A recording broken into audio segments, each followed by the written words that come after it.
ఇంత రక్షణ వలయాన్ని దాటి శత్రువులు కోటలోకి ప్రవేశించారంటే మనిషి తోలు కప్పుకున్న తోడేళ్లేవో మన మధ్యే తిరుగుతున్నాయి.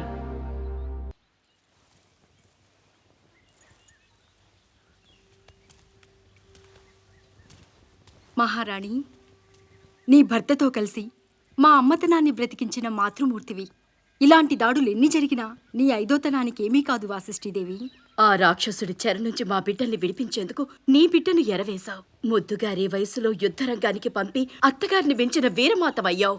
నా బిడ్డ నన్ను అమ్మా అని పిలుస్తున్నప్పుడు నీ త్యాగమే గుర్తుకొస్తోందమ్మా. ఆ ధర్మమూర్తిని తయారు చేసింది గౌతమి మాత పెంపకమే కాదమ్మా, నీలాంటి వీరపత్ని మీదున్న నమ్మకం కూడా. మీ గురించి మహారాజు మా సామంత రాజులకు ఏం చెప్పారో తెలుసా? ప్రభు, వాసిష్ఠిదేవి ఒప్పుకుంటుందా? ఆమెది మాత్రం మాతృత్వం కాదా? తను నా శరీరంలోనే కాదు, సంకల్పంలో కూడా సగభాగం. ధర్మార్థ కామ మోక్షాలలో నా చెయ్యి వీడదు, నా మాట దాటదు. నువ్వు నిజంగానే ఆయన సంకల్పంలో సగభాగం వాసిష్ఠీదేవి.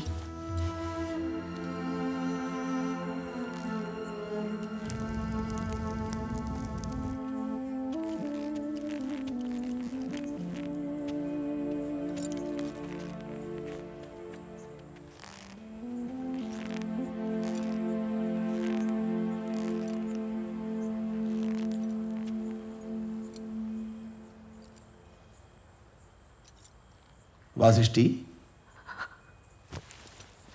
కన్నీళ్లు కూడా గుర్తుపడతారా? కన్నీళ్లకు మనసు పుట్టిల్లు, కళ్ళు అత్తారిల్లు, రెండూ నావేగా. పుట్టింటికి వెళ్తానన్నావు. యుద్ధానికి భయపడి పారిపోయేంత పెరిగిదాన్నేం కాదు. అత్తను మించిన వీరమాతని. అబ్బో, ఇది ఎప్పటి నుంచో కాదా? యుద్ధంలో మీరు కత్తిపడితే నా బిడ్డ తండ్రి వేలు పట్టి వీర విహారం చేశాడమ్మా. ఎందా ఎవరన్నా వస్తే ఇచ్చేమన్నావుగా. నేను వచ్చానుగా. ఎవరా? ఇవనా? ఇవరా? మీరు? ప్రభు, తన పేరు ఎథీనా. పశ్చిమ తీరంలోని పారసీకులు. వాళ్ళ తాతగారు ప్రపంచ యాత్రికులు. మన సంస్కృతి నచ్చి సింధు పరివాహక ప్రాంతంలో స్థిరపడ్డారు. అందుకు మా కళలు అబ్బినందుకు, మమ్మల్ని అబ్బురపరిచినందుకు. మీ గురించి కథలుగా విన్నాను. ఇప్పుడు మిమ్మల్ని కలిసే అదృష్టం కలిగింది. అది మా అదృష్టం. ప్రభు,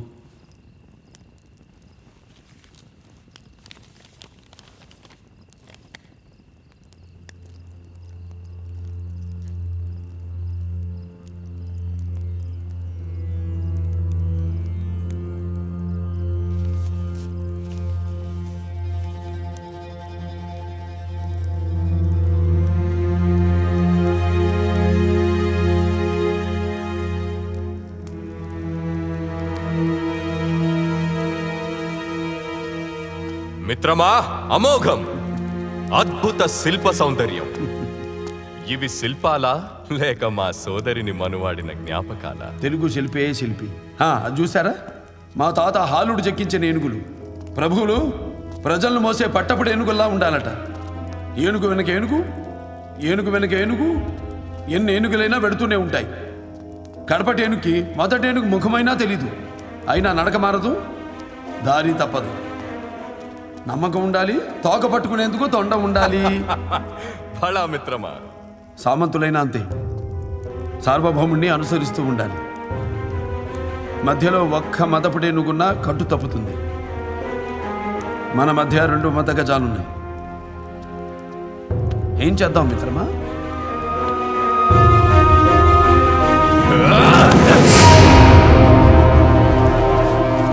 అప్పటి అలెగ్జాండర్ నుంచి ఇప్పటి డెమిత్రియస్ వరకు వరుస పెట్టడానికి మన దేశం పరదేశీయుల పడక కదా. యవనులతో చేతులు కలిపావా లేదా? శత్రువులు కోటలోకి ప్రవేశించడానికి సాయం చేశావా లేదా? ఓడించా, మారలేదు. క్షమించా, మారలేదు. వధించా, ఇక మారాల్సిన అవసరం లేదు.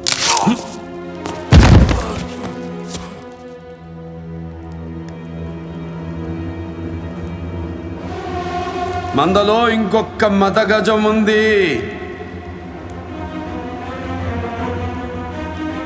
సమయం లేదు మిత్రులారా. క్షమించండి ప్రభు. ఆ యవన డెమేట్రియస్ సింధుని ముట్టడించాడు. ప్రశాంతమైన పరివాహక ప్రాంతాన్ని శ్మశానం చేశాడు. దేవాలయాలు ధ్వంసమవుతున్నాయి. ఈ కళ్యాణరాజు కాంజీరావు నాకు కబురు పంపాడు. యవన సేనకు సాయం చేస్తే నన్ను నా రాజ్యాన్ని వదిలేస్తారని ఆశ చూపాడు. ఆ స్వార్థంతోనే ఈ అనర్థానికి పాల్పడ్డాను ప్రభు. షహరాటుల సంహారంతో కొత్త శకానికి నాంది జరిగింది. ఇక యవనుల ఖననంతో పాశ్చాత్యుల సమరాలకు అంతక్రియ జరగాలి. ఇదే ఆఖరి యుద్ధం కావాలి. ఇప్పటికి ఉనికి నిలుపుకున్నాం, ఇక ఉనికి చాటుకుందాం. నూతన నిర్మాణమైన భారత రాజ్యాన్ని పరదేశపు నెత్తుడితో ప్రక్షాళన చేద్దాం. దొరికిన వాణ్ణి తురుముదాం, దొరకని వాణ్ణి తరుముదాం.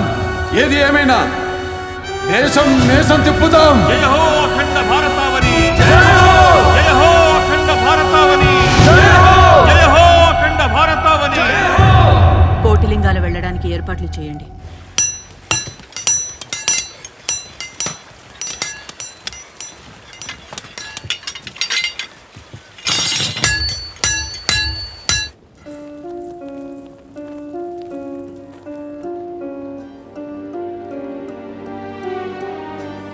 పసుపు కుంకుమలు నిలబెట్టమని పరాశక్తిని ప్రార్థించి ఆయుధం అందుకో తల్లి.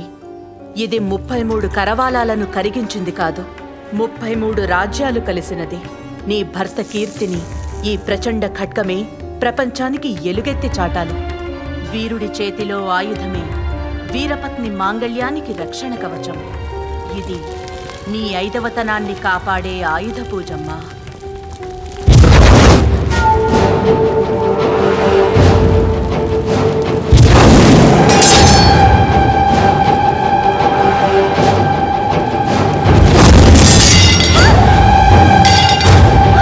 అమ్మా వాసిష్ఠి,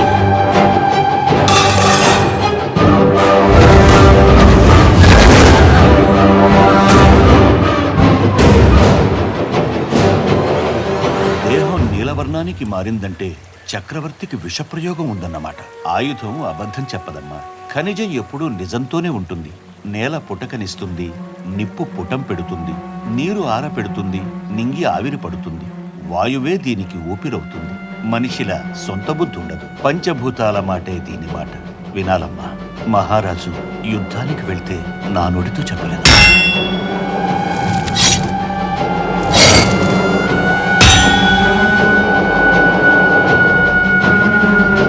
యవనసేన సరిహద్దును దాటి సింధు తీరంలో ఉంది. వారి తరువాతి లక్ష్యం కేకేయ. అదే మన యుద్ధభూమి. ఆ మిడతల దండుకు మరుభూమి. ఇది ఎగువనున్న మహాబలం. వారికంటే ముందే మనం అక్కడికి చేరుకోవాలి. ఎగువనుంటే దిగువ సేనల్ని కొట్టడం తేలికవుతుంది. యవన సైన్యం మనకంటే పదింతలు. గెలిచే అవకాశం వారికున్న అవసరం మనకుంది. మనలో ప్రతి ఒక్కడు 10 మందిని చంపే వరకు బ్రతుకుండాలి. చాలు, ఆపై దైవేచ్ఛ. చాలా తర్వాత ఏమైనా సరేనా? వాసిష్ఠి, యుద్ధం వద్దండి. పోయిన ప్రాణాలు చాలు. ఇక ఏ ఒక్కరి ప్రాణం పోయినా నేను ఒప్పుకోను. మీ ప్రాణం పోతే అసలు ఒప్పుకోను. మీరు నా ప్రాణం, మీరు నాకు కావాలి, నాకు కావాలి. వాసిష్ఠి, ఏమైందమ్మా? విషం అండి, విషం, కాలకూట విషం, ఒళ్ళంతా విషం. నేను చూశానండి. యుద్ధంలో మిమ్మల్ని చంపేస్తారండి. ఆయుధం అబద్ధం ఆడదండి. లోహాచార్యులు కూడా చెప్పారు. వాసిష్ఠి, నీ భ్రమ నువ్వు చెప్పావు. నా కళ నేను చెప్పాలిగా. కళ? కళ.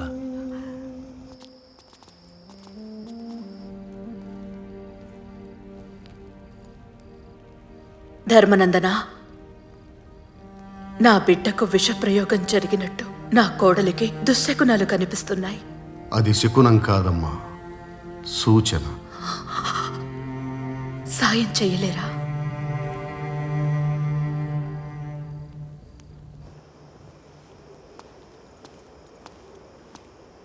ఇక్కడి నుంచి నీకు ఊళ్ళు కనిపిస్తాయి.